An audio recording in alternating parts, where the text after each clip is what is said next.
Hello Hello， 大家好呀！我是爱学习、爱分享的一笑而过。大家看到这个画面，感觉是不是很美？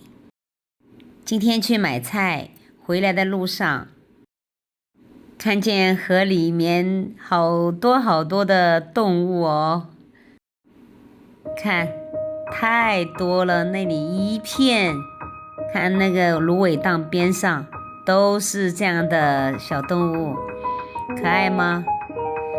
它们可都是野生的哦。现在对野生动物保护的力度非常的大，所以呢，我们能亲眼看到这么多的野生动物的出现，也让我们大饱眼福哦。我们的小岛真的非常的原生态哦，也不知道它们是什么动物，请知道的朋友们在视频的下方留言哦。这样黑乎乎的在水里面游，不知道它们是野鸭呢，还是鸳鸯呢，还是我也真的是说不清楚，基本上都是黑色的，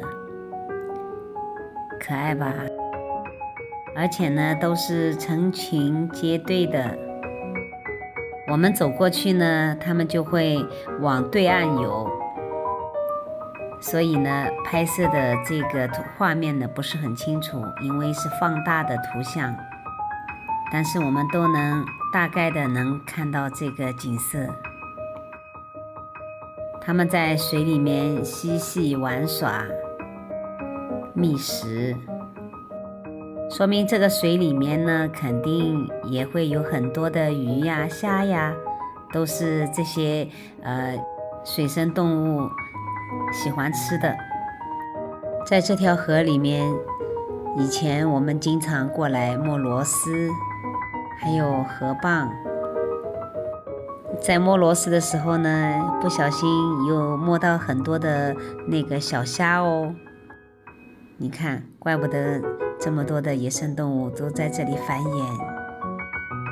去年的时候呢，只见到偶尔有一两只、两三只这样的。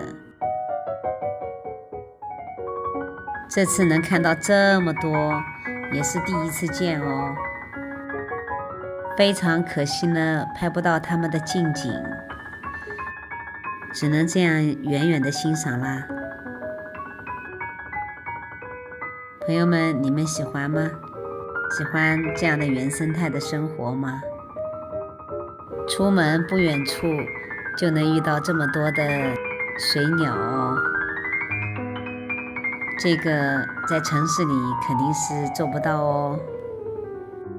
所以呢，在这个小岛上的生活跟城市里的生活是完全不一样的，每天都会有新鲜的事物出现哦。今天也算是一个惊喜哦，所以呢，我把它们拍下来分享给大家，希望大家都喜欢哦。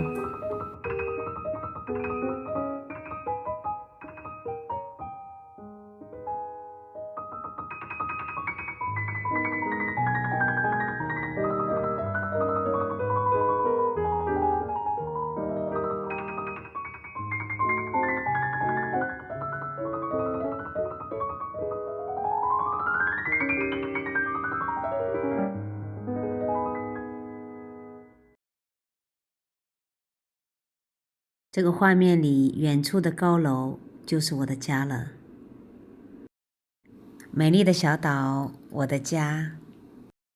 我爱我们的小岛，我爱我的家。好了，朋友们，今天就跟大家分享到这里了，大家下期视频见，拜拜。